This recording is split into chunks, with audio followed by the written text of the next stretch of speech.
ములుగు జిల్లాలో భారీ వర్షాలు పడుతున్నాయి. వాగులు వంకలు ఉధృతంగా ప్రవహిస్తున్నాయి. ఏటూరు నాగారం మండలంలోని దొడ్లకొండాయి దగ్గర బ్రిడ్జి కూలింది. దీంతో అధికారులు అలర్ట్ అయ్యారు. జిల్లా కలెక్టర్ బ్రిడ్జిని పరిశీలించారు. ముంపు ప్రాంతాలను అరెస్ట్ చేయాలని ఆదేశించారు. అక్కడే గోదావరి వరద ప్రవాహాన్ని పరిశీలించారు జిల్లా కలెక్టర్ దివాకర్.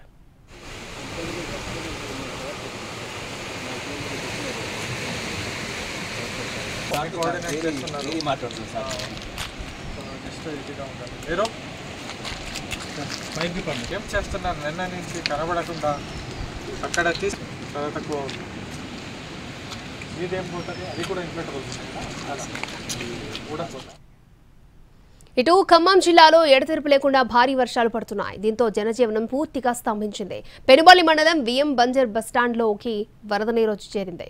అయితే నీరు బయటకు వెళ్లే మార్గం లేకపోవడంతో అక్కడే నిలిచిపోయింది. మోకాల లోతు నీరు చేరింది. దీంతో ప్రయాణికులు ఇబ్బందులు పడుతున్నారు. డ్రైనేజీ వ్యవస్థ లేకపోవడం వల్లే బస్టాండ్ నీట మునిగిందని ఆరోపిస్తున్నారు ప్రయాణికులు.